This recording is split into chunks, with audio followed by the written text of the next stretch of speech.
Hago el trabajo sucio que otros no harían por dinero. Tengo los trabajos más raros del mundo. Y tengo 4 reglas para sobrevivir. Hey, hola a todos. Mi nombre es Jonathan. Y yo hago muchos trabajos raros por dinero. Sí, esa es la forma más clara de decirlo. En internet dirían que se llama algo así como exploración urbana o tal vez turismo embrujado, aunque es mucho más que eso. Oh, sí. La gente me contrata cuando no quiere llamar a la policía o no puede llamar a nadie más. Sucede cuando un casero necesita a alguien que pase la noche en un departamento embrujado en Tokio solo para demostrar que ha sido purificado espiritualmente. Sí, eso es lo que yo hago. Me llaman cuando una tumba en el patio trasero empieza a hundirse demasiado rápido después de un funeral tranquilo y la familia necesita a alguien que se quede ahí toda la noche por si el alma se inquieta. Consigo estos trabajos en línea, en foros, por mensajes privados y a veces incluso en LinkedIn. He entrado en casas con sangre seca en el techo y he documentado sótanos que aún estaban cerrados con cadenas por dentro. Incluso me he alojado en moteles donde el empleado me dio 2 llaves, si es que una dejó de funcionar. Dicen que no se puede vivir de esto, y sí, tienen razón en el sentido habitual, pero yo no pago hipoteca. No tengo un coche más nuevo que el que tengo de hace una década, pero tengo comida, gasolina y un sitio para estacionarme. También un techo para cuando lo necesito. Es una vida inestable, pero es muy emocionante. Es minimalismo forzado, diría. Mi especialidad son los lugares embrujados. Lugares a los que nadie quiere ir, pero no pueden abandonar por alguna razón. Cosas como casas de asesinatos, gasolineras abandonadas donde un tipo vio luces en el cielo en el 84 y nunca regresó ya que lo secuestraron los extraterrestres. También voy a túneles sin planos, graneros con candados por dentro y lagos que nunca han estado en el Google Maps. De esos lugares donde si dices el nombre correcto en un restaurante a 5 pueblos de distancia, alguien tirará el tenedor y dirá: ¡ay, nadie va a ese lugar! Sí, eso es lo que lo vuelve divertido. Yo tengo un pequeño blog con una actividad extraña. Publico en foros como Reddit, YouTube y Facebook. Y si lo han visto ya saben a qué me dedico. Si no, no te molestes, a menos que estés listo para perder algunas noches de sueño. Así que si es la primera vez que ves este canal, suscríbete. Algo que tengo que decir además es que mi público es pequeño, pero leal. Son de los que escuchan todos los informes policiales y siguen preguntando qué fue lo que falló. También me envían pistas. A veces los trabajos realmente buenos empiezan en mi bandeja de entrada con solo una captura de pantalla y unas palabras de: este trabajo es perfecto para ti. Sí, yo no me metí a esto para subir videos a Facebook, a TikTok o a YouTube honestamente, lo cual es algo que no me fascina tanto ya que apenas sé cómo funciona una cámara. Solo sé que siempre me han gustado las cosas raras e inexplicables. Así he sido desde niño. Siempre me han atraído las cosas que la gente evita. Si un profesor decía: por favor, no abran esa puerta, yo la entreabría antes de que terminara la frase. Pensaba que con el tiempo esto pasaría y que ya dejaría este mal hábito. Resulta que no pude, lo cual, sorpresa, a mis padres no le agradaba nada. Mi mayor apoyo es un perro, el mejor amigo del hombre y sin duda el mío también. Se llama Barney. Barney me ha acompañado casi toda mi vida. Lo tuve desde que era niño, cuando mi mundo era la escuela, la tele del sábado por la mañana y cualquier pensamiento perdido que me rondara la cabeza era tan simple. Barney era un cachorrito rescatado con patas enormes y dientes afilados. Y le puse el nombre del primer programa que vi en la tele esa tarde. Mis padres dijeron que podría haberlo hecho mucho peor. Supongo que simplemente se sintieron aliviados de que no le hubiera puesto Bob Esponja o algo así. Y Barney creció demasiado rápido. Según el veterinario, es una especie de mezcla de pastor alemán con una complexión que hace que la gente se lo piense 2 veces antes de acercarse demasiado a él. Pero Barney es un manso y leal, con esa actitud tradicional que te vigila cada pocos minutos para confirmar que el mundo no ha cambiado mientras él no estaba. Cuando empecé a hacer esta labor, como documentar edificios extraños, pasar noches en lugares donde aún había cinta policial en el suelo, Barney me acompañó. No porque quisiera poner en peligro a mi mascota, sino porque él se negaba a quedarse. Si hacía la maleta, él se sentaba encima. Si salía de casa, él me perseguía. Y con el tiempo dejé de intentar convencerlo de que se quedara con mis padres y simplemente ahora lo llevo a todas partes conmigo. Yo lo entrené lo mejor que pude. No para atacar ni nada por el estilo, sino que yo necesitaba que olfateara cosas, que me avisara si algo no andaba bien, que se mantuviera cerca y tranquilo. Él lleva un pañuelo morado alrededor del cuello, sobre todo porque hace sonreír a la gente y creen que es más amigable de lo que parece. Pero la pura verdad es que es mi compañero. Escucha mejor que la mayoría de las personas con las que he trabajado y se da cuenta de los detalles que yo no entiendo. Y nunca pregunta por qué conducimos hasta el más allá, a un lugar desierto y perdido por Dios. La mayoría de mis trabajos me llevan lejos de las calles de la ciudad. Incluso voy a lugares donde la gente no quiere mirar. Casas abandonadas, gasolineras vacías, moteles olvidados con puertas cerradas sin llave. Algunos clientes quieren pruebas de que un edificio es lo suficientemente seguro como para venderlo. Otros quieren que alguien los lleve a algún lugar que les da miedo, incluso cuando no quieren admitirlo. Una vez, un casero en Japón me pagó para pasar toda una noche en un departamento que se suponía que estaba limpio después de que un sacerdote oficiara los ritos. La tarea era sencilla, debía quedarme hasta el amanecer, registrar cualquier cosa inusual y confirmar que nada me persiguiera. La gente sí que se preocupa por cosas extrañas, y he aprendido a no reírme de nada. Cada lugar tiene una razón para querer tener respuestas. A veces es un rumor, a veces es una historia real. Los antiguos pueblos mineros son peticiones comunes. Los asentamientos construidos en terrenos inhóspitos o con construcciones apresuradas suelen tener historias asociadas, estructuras colapsando y personas desaparecidas. Cuando alguien me dice que tal pueblo está medio enterrado en polvo y que los lugareños se niegan a acercarse a él, sé que probablemente ahí resida mi próximo trabajo. Otro tipo de llamada es cuando proviene de los restos de la Guerra Fría. Cosas como búnkeres, estaciones de investigación, almacenes con puertas de acero selladas. Se suponía que muchos permanecerían cerrados para siempre, pero por alguna buena razón no lo hacen. Así que alguien entra, alguien debe informar que hay luces donde no debería haberlas. También quieren pruebas de que quien abrió esa puerta no rompió nada importante, así que me contratan para acampar adentro, explorar la estructura y registrar cada detalle. El trabajo en el que estoy ahora es uno de estos. Un asentamiento minero con una larga lista de desaparecidos y un búnker no muy lejos que recientemente despertó tras décadas de silencio. Todavía no sé si ambas cosas están correlacionadas, pero alguien en el alto mando cree que sí. Por eso es que me pagaron. Quieren que yo las vea. Y creo que antes de continuar debo explicarte algo. Yo no me meto en estos trabajos a ciegas. Llevo suficiente tiempo en esto como para saber que si te tomas este tipo de trabajo como una broma o peor aún, como una aventura emocionante, no lo harás por mucho tiempo. Terminarás decepcionado, desaparecido, herido o se hablará de ti en algún tipo de foros que empiezan con: oigan, ¿alguien supo qué le sucedió a este tipo? Yo sigo aquí vivo y coleando porque sigo mis reglas. Las escribí cuando era más joven, después de los primeros trabajos que no salieron como lo había planeado. Al principio no eran como tal reglas extrañas muy claras, eran más bien ideas preliminares, el tipo de notas que garabateas en papelitos en mitad de la noche, pero con el tiempo se fueron puliendo hasta convertirse en reglas extrañas. Y debes saber que nada agradable sucede cuando uno las rompe, aunque fuera un poco, así que decidí no volver a hacerlo.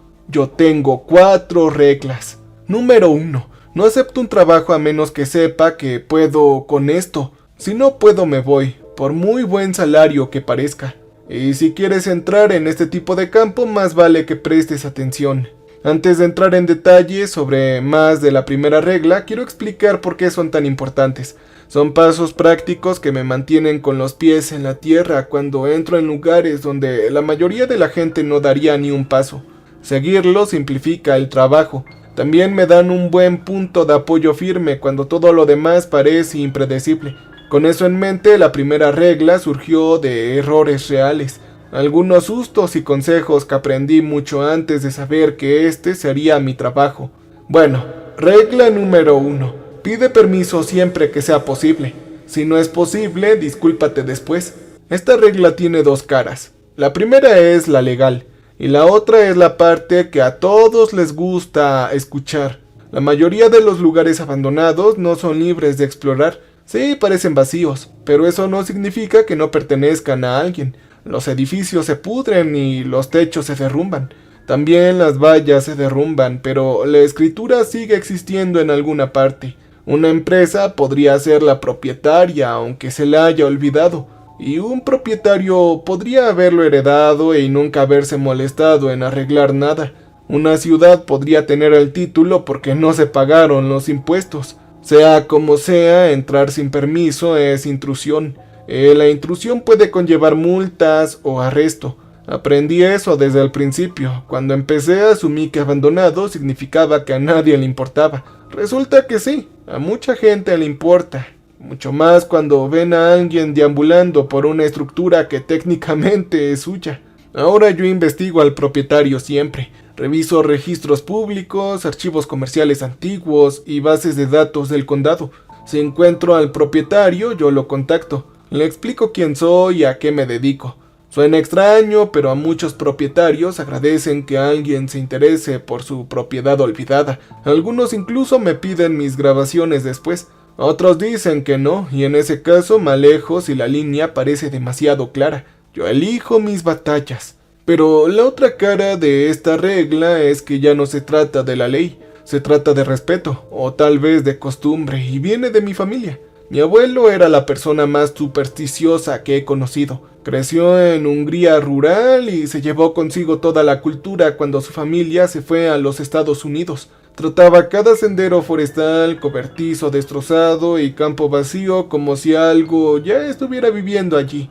Y como si hubiera estado allí mucho antes de que aparecieran los humanos. Nunca entraba en un espacio sin anunciarse. Pronunciaba su nombre en voz alta. Explicaba su propósito y esperaba un momento antes de cruzar el umbral. Y él me enseñó a hacer lo mismo. De joven pensé que era solo una de esas cosas raras. Él tenía muchas peculiaridades. Creía que a las hadas, sí, escuchaste bien, las hadas les gustaba la miel más que a nada, y que se quedaban en lugares olvidados porque preferían la tranquilidad al ruido. Decía que los edificios abandonados eran perfectos para ellas porque ahí nadie las molestaba. Él me dijo muy bien esto. Si vas a entrar en la casa de otra persona, aunque no la veas, debes avisarle. Sí, sonó muy raro y tétrico, pero lo dijo con tanta seriedad que nunca lo cuestioné en ese momento. A medida que fui creciendo y empecé a adentrarme en mis propios lugares desconocidos, recordé su consejo. Así que antes de entrar a cualquier sitio, yo sigo su vieja rutina. Me paro en la entrada y digo mi nombre. Explico por qué estoy ahí y qué pienso hacer. Pido entrar y espero un momento, aunque sé que no obtendré respuesta. Luego entro.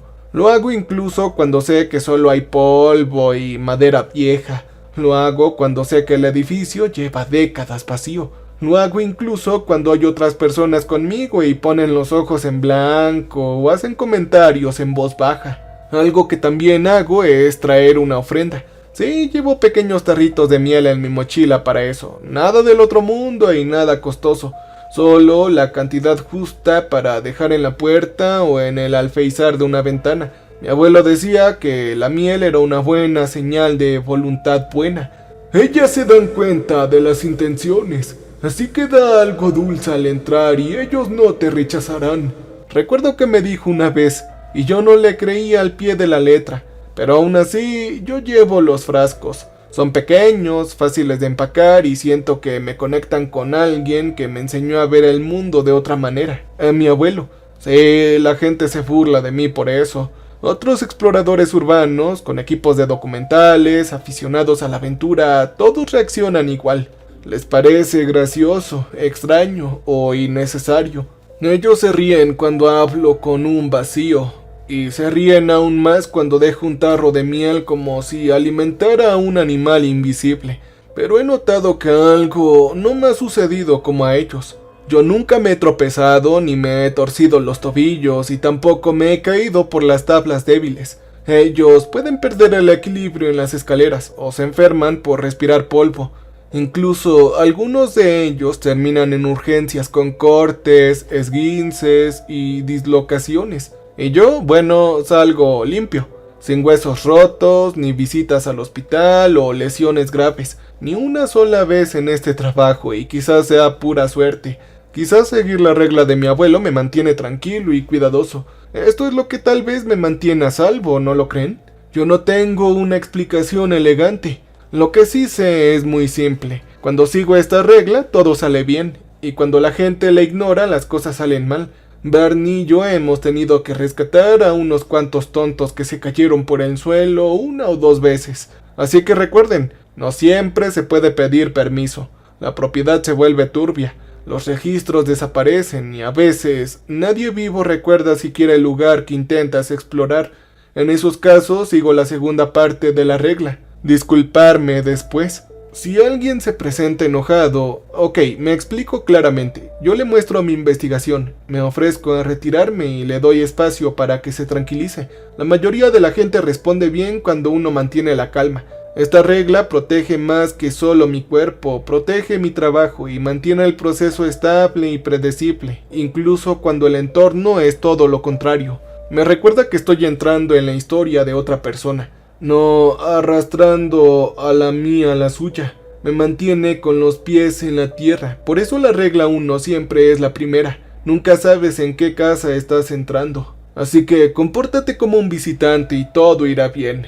Regla número 2, la cual es bastante simple. Solo toma fotos. La mayoría de la gente cree que significa no seas tonto, y es cierto. Es algo que se escucha al principio de este empleo. Algunos garabatean en taflones de anuncios. Pegan stickers en tanques de agua oxidados. Para la mayoría es solo un eslogan. Pero esto para mí es un recordatorio para no ser un tonto. No hay que romper las ventanas, no debes pintar las paredes y sobre todo no debes dejar basura. Otra cosa más que no deben olvidar es que no debes llevarte nada. Lo aprendí a las malas porque vi lo que le sucedió a alguien que lo ignoró. Ese alguien era Danny. Solía trabajar conmigo a veces y no era muy mi amigo, pero nos llevábamos lo suficientemente bien como para encontrarnos a trabajar cuando coincidíamos en nuestros horarios. Tenía un canal de YouTube en expansión sobre lugares abandonados y hablaba mucho de convertirlo en una carrera profesional. Tenía energía e ideas y se movía con rapidez en cada lugar al que entrábamos. Me caía muy bien aunque no compartía el mismo ritmo. A Barney también le agradaba. Mi perro suele ser cauteloso con los desconocidos, pero le tomó cariño a Danny casi al instante.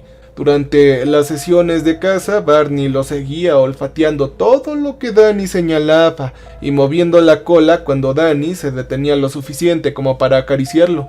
Nos hacía el trabajo más fácil tener a alguien en quien mi perro confiaba. Nos conocimos una tarde en un hospital abandonado. El edificio tenía 3 pisos y estaba casi vacío por dentro, con largos pasillos y pintura descascarada. El cielo era de un gris apagado. Barney caminaba delante de nosotros, revisando las habitaciones antes de que entráramos, pero siempre daba la vuelta para estar cerca de mi pierna.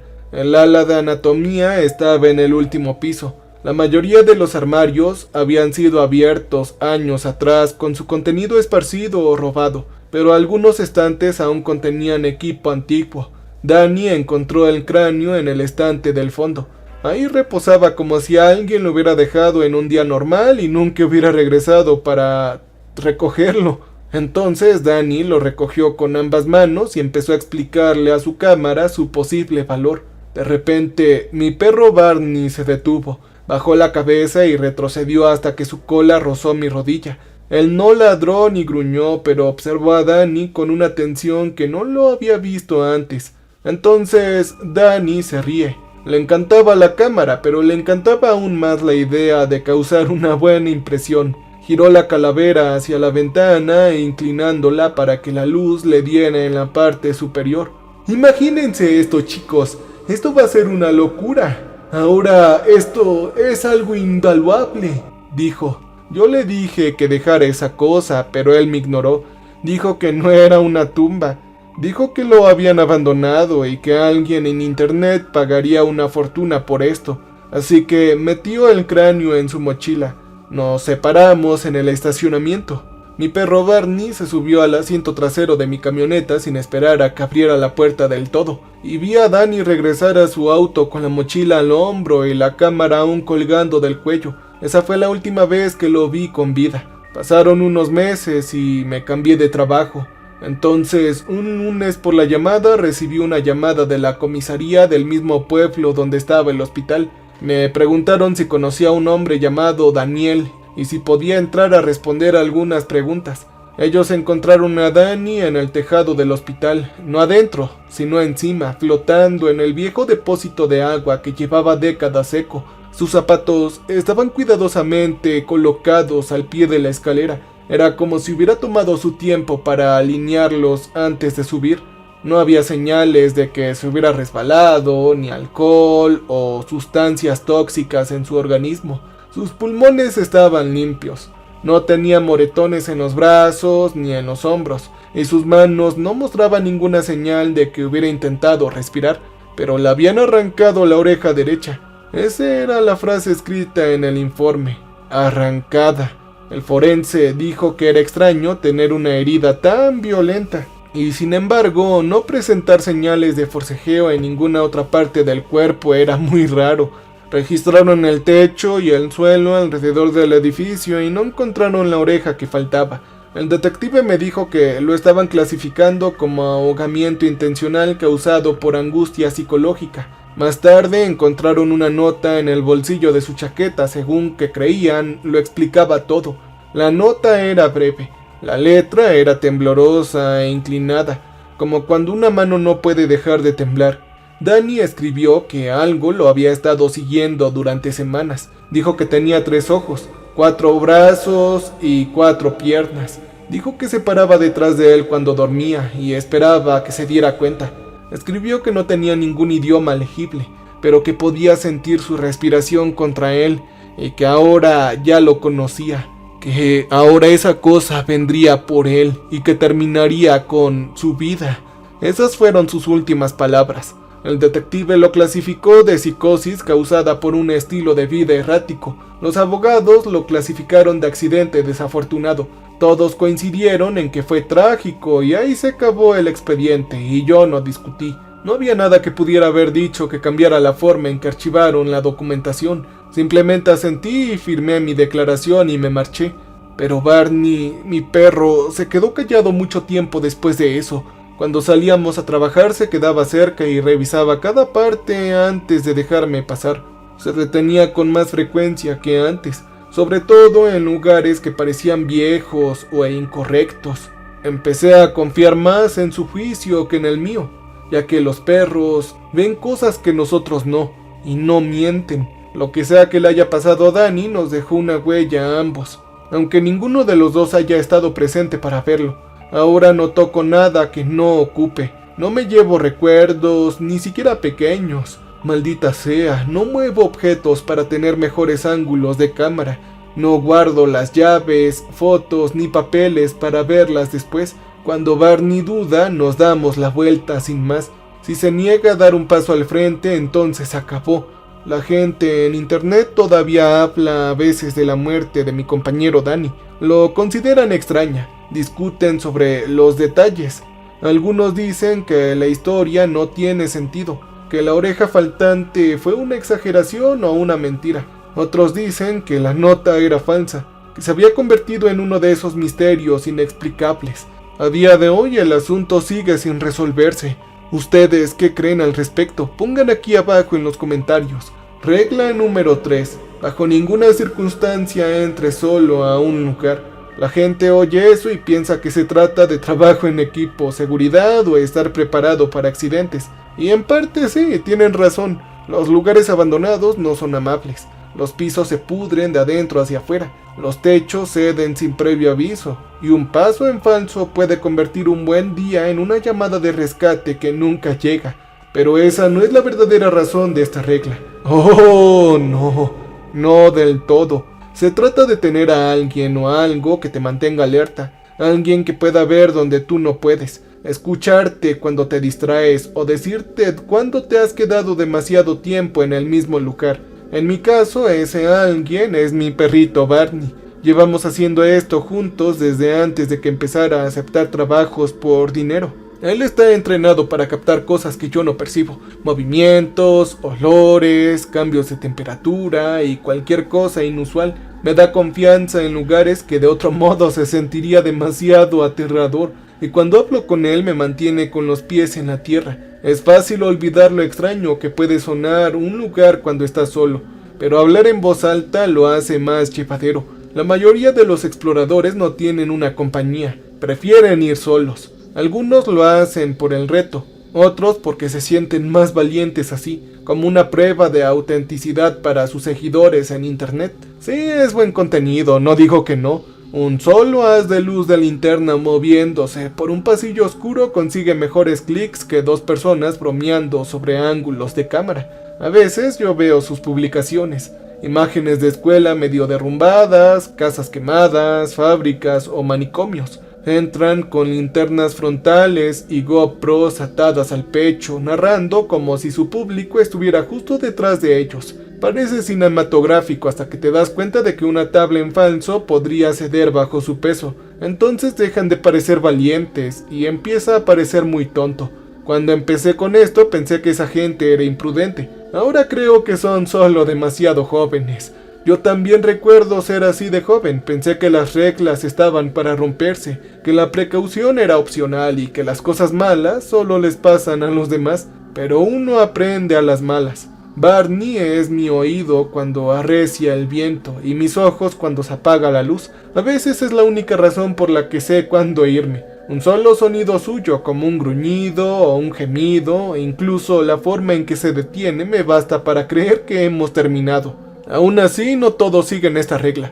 Una noche me encontré en un bar a las afueras del pueblo. Era el tipo de lugar donde se mezclan lugareños y también extranjeros. Había terminado un trabajo esa tarde. Una simple inspección para un almacén que no se había abierto en 30 años y quería comer algo caliente que no saliera de una lata. Mi perrito se sentó en el suelo junto a mis piernas, cabizbajo y roncando plácidamente. El local estaba medio lleno. Unos cuantos clientes habituales se inclinaban sobre sus bebidas alegres y un grupo de turistas ocupaba la mesa de la esquina. Sus chaquetas estaban cubiertas de polvo y sus bolsas de cámara estaban apiladas junto a la mesa. No necesité preguntar a qué se dedicaban, ya que yo lo sabía. Los exploradores urbanos siempre reconocen los suyos. Yo tenía un sexto sentido, pensé. De todas formas, era la época ideal. Siempre nos reuníamos más durante el verano. Yo me senté en la barra, pedí algo de comer y escuché a un grupo de personas que más o menos me invitaron a charlar con ellos. Ellos empezaron a relatar una historia que habían escuchado mientras caminaban ese mismo día. Era una leyenda local, algo sobre una montaña al norte del pueblo donde un hombre había desaparecido años atrás. Según ellos, no había desaparecido solamente, había estado escalando con un amigo y que se vio atrapado en una ventisca y nunca regresó. Cuando finalmente lo encontraron ya no era el mismo. El tono del grupo cambió al llegar a esa parte. Bajaron la voz, pero aún así hablaron lo suficientemente alto como para que pudiera entender lo que decían. Dijeron que el hombre se había comido a su compañero para poder sobrevivir. Dijeron que la tierra estaba maldita. Y cuando finalmente llegó el rescate, lo que encontraron ya no era un hombre, sino algo más. Uno de ellos dijo que tenía 3 ojos, 4 brazos y 4 pies. Entonces mi tenedor se detuvo a medio camino de mi boca. Pero los exploradores se rieron poco después de un rato. Dijeron que la gente todavía lo veía cerca del bosque a veces, que vigilaba a los excursionistas desde la cima de la montaña, o seguía a cualquiera que silbara al anochecer. Lo llamaron un mito local, una de esas historias que todo pueblo pequeño tiene para evitar que los más pequeños se alejen demasiado. Bromearon que podrían ir a buscarlo mañana para obtener imágenes exclusivas. El camarero solamente puso los ojos en blanco y les dijo que esas palabras traían mala suerte. Dijo que los lugareños no se acercaban a ese lugar ni siquiera de día. Al verme, uno de ellos me preguntó si creía en este relato. Por supuesto les dije que no, pero les pregunté dónde la habían escuchado. El hombre más alto dijo que venía de un guardabosques que conocieron en una gasolinera a las afueras del pueblo. Dicho esto, terminé de comer. Pagué la cuenta y salí. Mi perrito se levantó al verme y meneó la cola. El aire nocturno se sentía quieto. Al otro lado de la calle el bosque formaba una silueta oscura contra el límite del pueblo. Mientras caminábamos de vuelta al motel, no dejaba de pensar en esa leyenda. El hombre que se había comido a su amigo y la ventisca junto con la maldición. Había escuchado historias similares antes, pero no con detalles que coincidieran con la descripción de Danny con tanta precisión. 3 ojos, 4 brazos y 4 piernas. Entonces Barney, mi perro, me rozó la pierna y lo observé.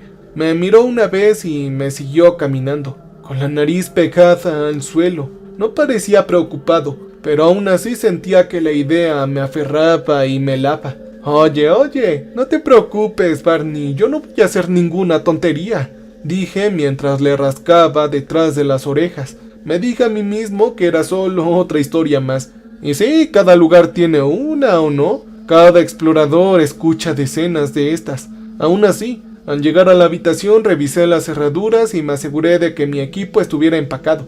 Barney se acomodó junto a la puerta como siempre.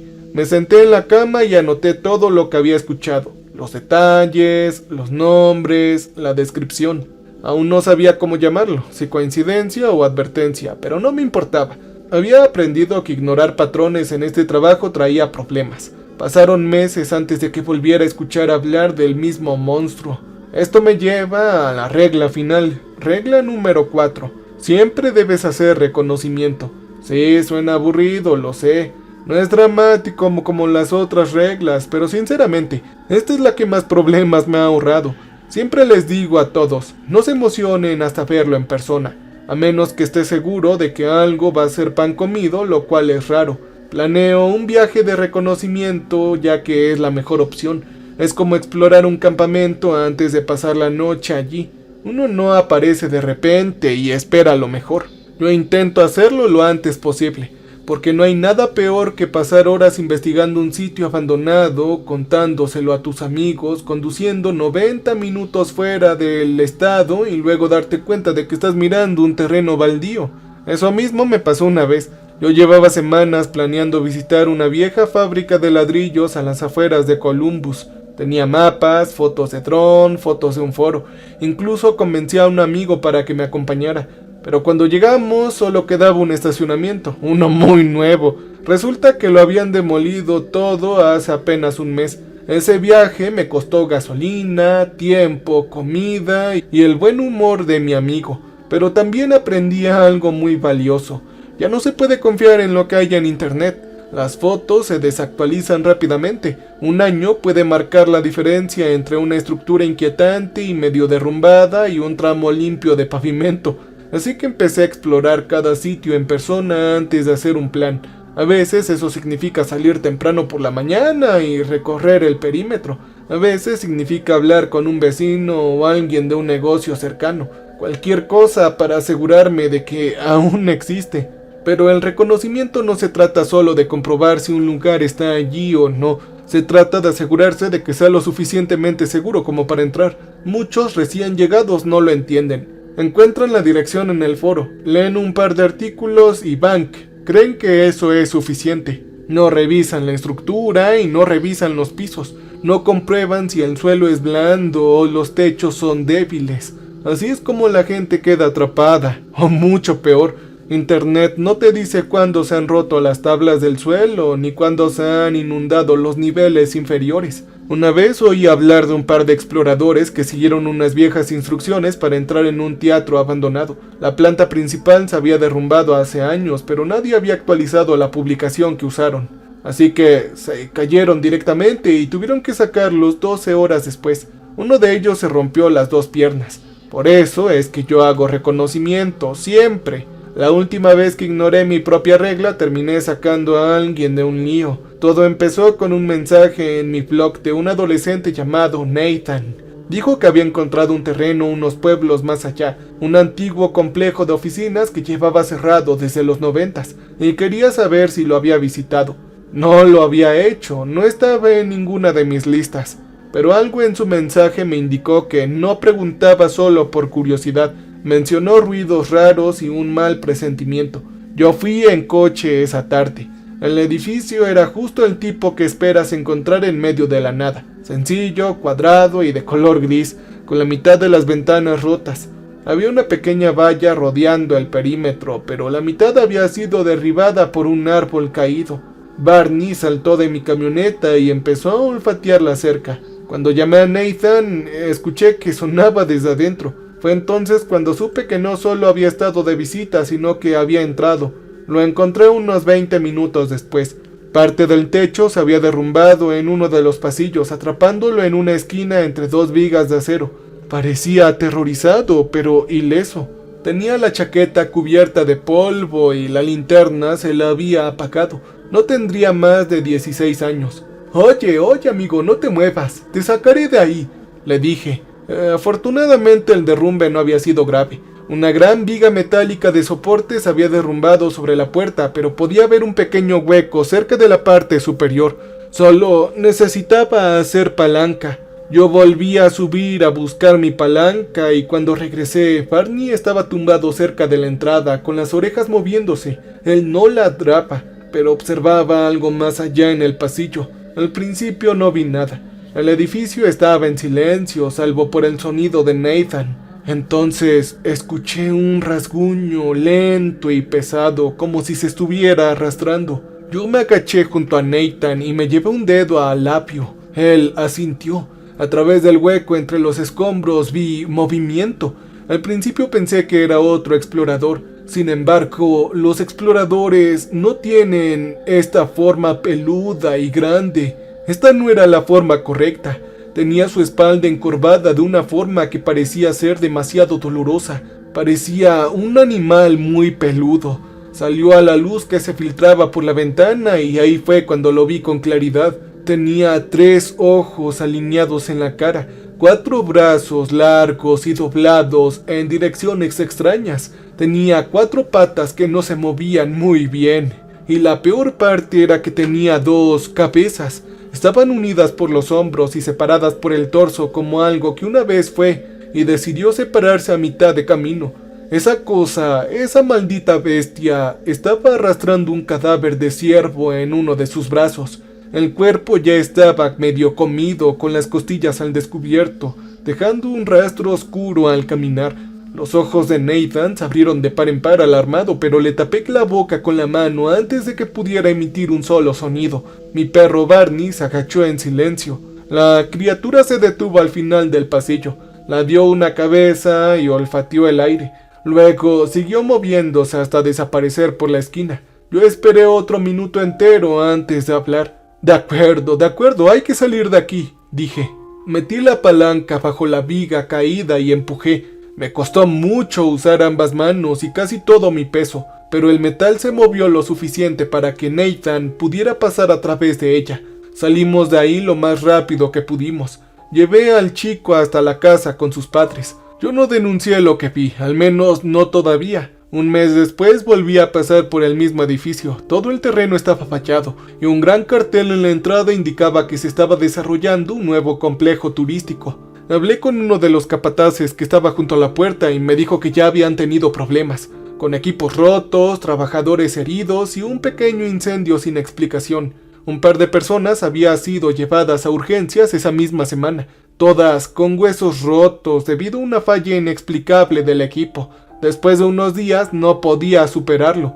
Cada vez que pensaba en ese edificio veía la cosa peluda ahí de pie con el ciervo comido en las manos. Me dije a mí mismo que no era mi problema, que ya había hecho mi parte al rescatar a Nathan, pero eso no duró mucho. Las noticias sobre los accidentes en la construcción seguían llegando, herramientas desaparecidas, andamios derrumbándose y un trabajador fracturándose una pierna al caer por una escalera que ya había sido inspeccionada.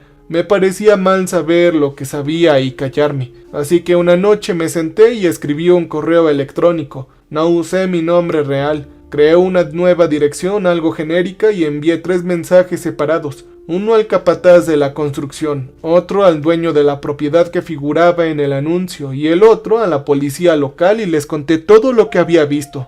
Escribí sobre el antiguo edificio, sobre Daniel Reyes y su muerte, sobre el patrón de lesiones que se observa ahora. Incluí un mapa aproximado de la zona y una breve nota advirtiéndoles que no trabajaran ahí de noche. Obviamente no usé la palabra criatura peluda maligna, sino que dije algo que estaba ahí y era peligroso. Pensé que sonaría menos a broma. Antes de darle a enviar, estuve un buen rato con estos borradores.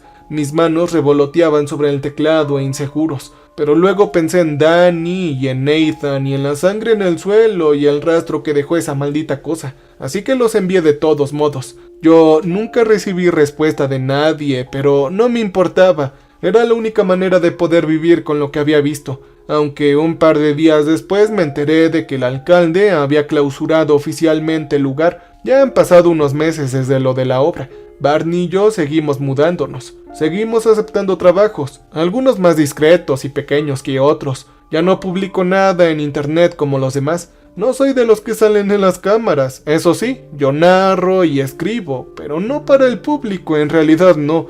Yo lo hago en un pequeño foro en YouTube o Facebook, donde gente como yo comparte historias y encuentros que no se creen a medias. Es en parte como un diario y en parte como un hábito. Yo no lo comparto todo, solo lo que me ayuda a pensar, lo que me recuerda por qué existen estas reglas. Algunos simplemente los escuchan y asumen que me los estoy inventando y sí, no pasa nada. Quizás sí en su mundo. Últimamente yo he escuchado hablar de un nuevo lugar. Está en algún lugar al oeste de Texas, junto a unas carreteras olvidadas donde el terreno se adentra en la cuenca de un río seco. Algunas publicaciones mencionan ruidos extraños por la noche, como ganado desaparecido y grupos de búsqueda perdidos. Incluso una excursionista afirmó haber visto algo moviéndose entre la maleza. Algo alto, peludo, observando, con 3 ojos, 4 brazos y 4 piernas. La verdad no sé si es el mismo que se llevó a Danny o el que acechó ese edificio con Nathan, pero estoy casi seguro que se tratan de diferentes cosas, diferentes bestias de una misma especie, muy rara y aterradora. Yo quiero averiguarlo, así que voy a ir la semana que viene. Es imprudente, incluso tonto, pero este trabajo no te deja tranquilo cuando hay muchas preguntas sin resolver. Yo seguiré mis reglas y me arriesgaré. Ustedes, ¿qué es lo que piensan? Cambio y fuera.